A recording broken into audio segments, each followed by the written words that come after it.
शिक्षा का अधिकार अधिनियम इसके अध्याय 5 कहता है प्रारंभिक शिक्षा का पाठ्यक्रम है उसे पूरा किया जाना। इस प्रारंभिक शिक्षा के लिए पाठ्यक्रम और उसके मूल्यांकन प्रक्रिया सरकार द्वारा लिखित सूचना द्वारा तय शिक्षण अधिकारी व संस्था निर्देशन में तैयार की जाएगी। RSCERT और SCERT यहाँ से इसके संस्था के नाम है। राजस्थान में शैक्षणिक संस्था के नाम है, जबकि केंद्र NCERT 14 अगस्त 2018 को SIERT का नाम बदल के RSCERT कर दिया गया था।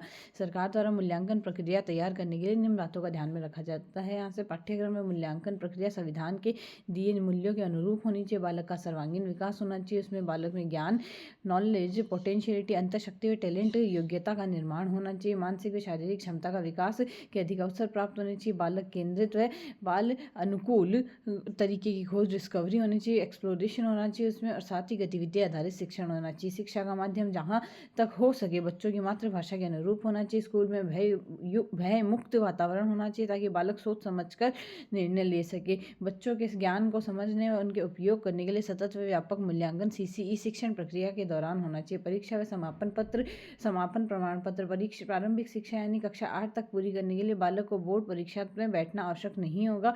बच्चों को कक्षा 8 तक पूरी करने के लिए प्रमाण पत्र दिया जाएगा, जिसका प्रारूप सरकार द्वारा ही तय किया जाता है। यहाँ से और कक्षा 6 अध्याय 6 जो कहता है बालकों के अधिकारों का संरक्षण। 500 कहता है यहाँ से, एक तो उसके पाठ्यक्रम का और उसे पाठ्यक्रम को पूरा किया जाना आता है। 6 में अधिकारों के बारे में आता है, जो कि कहता है बालक की शिक्षा के अधिकार को मॉनिटर करने के लिए अधिनियम आयोग द्वारा 2005 की धारा 3 के अधीन राष्ट्रीय स्तर पर गठित राष्ट्रीय बालक अधिकार संरक्षण आयोग की या धारा 17 के अधीन राज्य स्तरीय गठित राज्य बालक अधिकार संरक्षण आयोग अधिनियम के अंतर्गत तय कार्यों में निम्न कार्यों का पालन करना होगा। यहाँ से बालकों को प्रदान किए जाने वाले अधिकारों की रक्षा के लिए प्रभावी क्रियान्वयन हेतु परीक्षण में समीक्षा करेगा। यहाँ से निःशुल्क व अनिवार्य शिक्षा में बालक के अधिकारों के परिवादों की जांच करना आएगा। यहाँ से अधिकार संरक्षण आयोग अधिनियम की धारा 15 व 24 के अधीन आवश्यक कार्रवाई करनी होगी, जिसमें धारा 15 व 24 के अधीन जांच पूरी करने के बाद कमीशन व अभियोजना की तीव्रता के लिए पीड़ित व अंतरिम राहत के लिए अनुदान ग्रांट प्रदान करने की अनुशंसा संबंधित सरकार से की जाएगी। निःशुल्क अनिवार्य शिक्षा के अधिकार अधिनियम के तहत किसी विषय की जांच करते समय वही शक्तियां होंगी जो उक्त बालक अधिकार संरक्षण आयोग अधिनियम 14 व धारा 24 के अधीन प्रदान करते हैं। सिविल कोर्ट के अधिकार है। यहाँ से जहाँ कोई किसी राज्य में राज्य बालक अधिकार संरक्षण आयोग गठित नहीं किया गया है, वहाँ समुचित सरकार ऐसा प्राधिकरण का गठन कर सकेगी जो उपरोक्त कार्यों का संचालन करे। शिकायतों को दूर करना। धारा 31 में शामिल किसी बात के होते हुए भी ऐसे आयोग के होते हुए कोई व्यक्ति जिसे इस अधिनियम के अधीन किसी बालक के अधिकार के संबंध में कोई शिकायत है तो स्थानीय अधिकारी को शिकायत कर सकेगा। यहाँ से इसमें 3 माह संबंधित पक्षकारों को सुनने का अवसर प्रदान करने के पश्चात मामले को 3 माह की अवधि के भीतर निपटारा करना होगा। यहाँ से और असहमति रखने वाला व्यक्ति अधिकारों के संरक्षण के लिए राज्य आयोग को धारा 31 की उप धारा 3 के तहत तयशुदा सक्षम प्राधिकारी के समक्ष अपील कर सकेगा। राष्ट्रीय सलाहकार धारा 33, ये तो धारा 32 से शिकायतों को दूर करना। धारा 31 के तहत तथा बालक के अधिकार को मॉनिटर करना। धारा 32 कहती है शिकायतों को दूर करना। धारा 33 कहती है राष्ट्रीय सलाहकार परिषद का गठन होगा। केंद्र में एक अधिसूचना के द्वारा एक राष्ट्रीय सलाहकार परिषद गठन किया जाएगा। इस परिषद में अधिकतम 15 सदस्य होंगे। इसमें चयन ऐसे व्यक्तियों से होगा जो प्रारंभिक शिक्षा बालक विकास के क्षेत्र में अच्छे जानकार रहे हों और इस क्षेत्र में व्यवहारिक अनुभव रखते हो। राष्ट्रीय सलाहकार परिषद का कार्य होगा कि केंद्र सरकार को इस अधिनियम के उपबंधों का प्रभावी क्रियान्वयन में परामर्श दिया जा सके। फिर आएगी धारा 34। धारा 34 राज्य सलाहकार परिषद का गठन कहता है।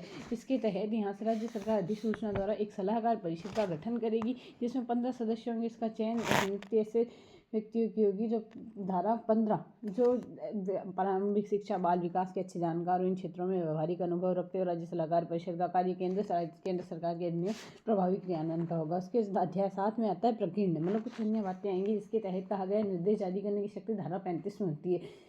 इसमें यहाँ से जारी करता, जैसे केंद्र सरकार निर्देश जारी कर सकती है राज्य सरकार को, स्थानीय प्राधिकारी को। राज्य सरकार करेगी यहाँ से स्थानीय प्राधिकारी व विद्यालय प्रबंधन समिति को। स्थानीय प्राधिकारी करेंगे विद्यालय प्रबंधन समिति को। धारा 35 में निर्देश जारी करने के बारे में कहा गया। धारा 36 कहती है अभियोजन के लिए पूर्ण मंजूरी। धारा 13 के उप धारा 2 में जो कि फीस में प्रवेश परीक्षा प्रवेश परीक्षा पर जुर्माना लगाने से संबंधित धारा 18 की उपधारा 5 कहती है, जो कि बिना किसी मान्यता के विद्यालय चलने पर जुर्माना लगाने संबंधित धारा 19 के उपधारा 5 कहती है, जो कि मान्यता को समाप्त किए जाने के बाद भी विद्यालय द्वारा जारी किए जाने के लिए जुर्माना लगाने से संबंधित के अधीन कोई कार्रवाई तब तक नहीं की जा सकती जब तक कि समुचित सरकार द्वारा तय सक्षम अधिकारी इसकी पूर्वानुमति न ले ले। और धारा 37 कहती है, गुड फेथ सद्भावपूर्वक की गई कार्रवाई के लिए संरक्षण। इस कानून के प्रावधानों के लिए सद्भावना के परिप्रेक्ष्य के लिए किसी निर्णय हेतु केंद्र सरकार व राज्य सरकार, स्थानीय प्राधिकारी, केंद्र बालक अधिकार संरक्षण आयोग, राज्य सरकार अधिकार संरक्षण आयोग, विद्यालय प्रबंधन समिति व अन्य व्यक्ति के विरुद्ध न्यायालय में कोई वाद दायर नहीं कर सकेगा। धारा 38 कहती है, समुचित सरकार नियम बनाने की शक्ति। समुचित सरकार को इस अधिनियम के उपबंधों के कार्यान्वयन के लिए नियम एक अधिसूचना जारी कर सकेगी। विशिष्टता और पूर्वगामी शक्तियों में व्यापक प्रतिकूल प्रभाव डालने के लिए नियम सभी विषयों में निम्न उपबंध कर सके। धारा 4 कहती है, पहले परंतुक के अधीन विशेष परीक्षण की देने की रीति व समय सीमा है। यहाँ से धारा 6 कहती है, अधीन किसी आसपास के विद्यालय में स्थापना के लिए क्षेत्र सीमाएं हैं। धारा 9 खंड डी कहता है कि 14 वर्ष की आयु तक बालकों के अभिलेख रखे जाने की रीति है। धारा 12 कहती उपधारा 2 कहती है, यहाँ से प्रतिपूर्ति की रीति व सीमा है। यहाँ से धारा 14 की उपधारा 1 कहती है, अधीन बालक के आयु सबूत के अन्य दस्तावेज। धारा 15 के अधीन प्रवेश लेने के लिए विस्तारित अवधि और विस्तारित अवधि के पश्चात प्रवेश दे लिया गया है तो अध्ययन पूरा कर सकेगा। यहाँ से यह वह प्राधिकारी प्रारूप और रीति जिसकी धारा 18 की उपधारा 1 के अधीन मान्यता प्रमाण पत्र प्रदान कर सकेगा। उपधारा 2 तो कहती है, अधीन प्रारूप अवधि व उसे जारी करने की शर्तें के कहा गया। उपधारा 3 कहती है, दूसरे परंतु के अधीन सुनवाई के अवसर प्रदान करने की रीति। धारा 21 की उपधारा 2 खंड डी के अधीन विद्यालय प्रबंधन समिति द्वारा किए जाने वाले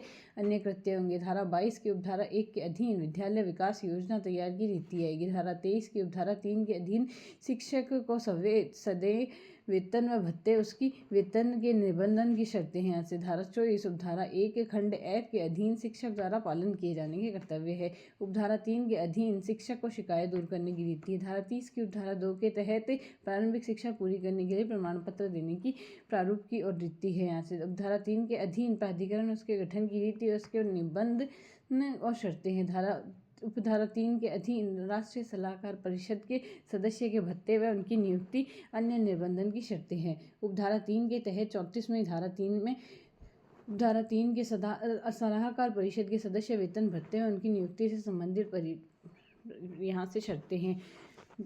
और कानून या धारा 20 या 20 व 23 के तहत अधिसूचना संसद के दोनों सदनों के समक्ष कुल 30 दिन की अवधि तक रखा जाएगा। संसद दोनों सदन इस अवधि के दौरान सहमत हो जाते हैं तो परिवर्तन प्रभावी होंगे। धारा 29 कहती है, कठिनाइयों को दूर करने की केंद्र सरकार की शक्ति। यहाँ से 2012 के अधिनियम में संशोधन कर धारा 29 का नामक एक नया प्रावधान जोड़ा गया, जिसके तहत कठिनाइयों को दूर करने की केंद्र सरकार की शक्ति का उल्लेख किया गया। यदि इस नियम के लागू लाने में कठिनाई आती है तो केंद्र सरकार उन कठिनाइयों को दूर करने के लिए गजट आदेश पारित करेगी, जो दोनों सदनों के समक्ष पेश किए जाएंगे। परंतु 2012 के संशोधन अधिनियम में पूरी करने के लिए 3 वर्ष के बाद इस धारा के तहत कोई आदेश जारी नहीं किया गया।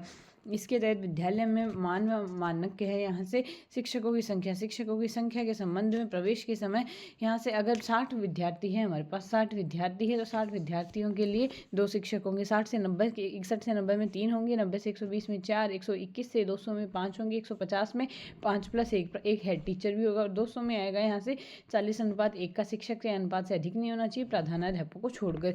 6ठी कक्षा से 8वीं कक्षा तक, ये तो पहली से 5वीं तक थे, 6ठी से 8वीं तक कम से कम प्रति कक्षा एक शिक्षक इस प्रकार का हो जो प्रत्येक के लिए कम से कम एक शिक्षक, जैसे विज्ञान गणित के लिए एक शिक्षक, सामाजिक अध्ययन के लिए, भाषा के लिए एक शिक्षक होने चाहिए। 35 बालकों में कम से कम एक शिक्षक होना चाहिए। 100 से अधिक बालकों को प्रवेश दिया गया है तो एक पूर्वकालिक प्रधान टीचर अध्यापक होगा और साथ ही यहाँ से अंशकालिक शिक्षक जैसे कला शिक्षा, स्वास्थ्य, शारीरिक शिक्षा और कार्यानुभव शिक्षा के लिए अलग से टीचर होंगे। भवन आएंगे सभी मौसम वाले भवन निम्न होंगे। प्रत्येक शिक्षक के लिए कम से कम एक कक्षा और एक कार्यालय, सह भंडार, सह अध्यापक, सह प्रधान अध्यापक होगा। यहाँ से बाधा मुक्त पहुँच होगी। लड़कियों के लिए पृथक शौचालय होंगे। बालकों के लिए सुरक्षित और पर्याप्त पेयजल सुविधा होगी। दोपहर का भोजन विद्यालय में पकाया जाएगा जहाँ एक रसोई होगा।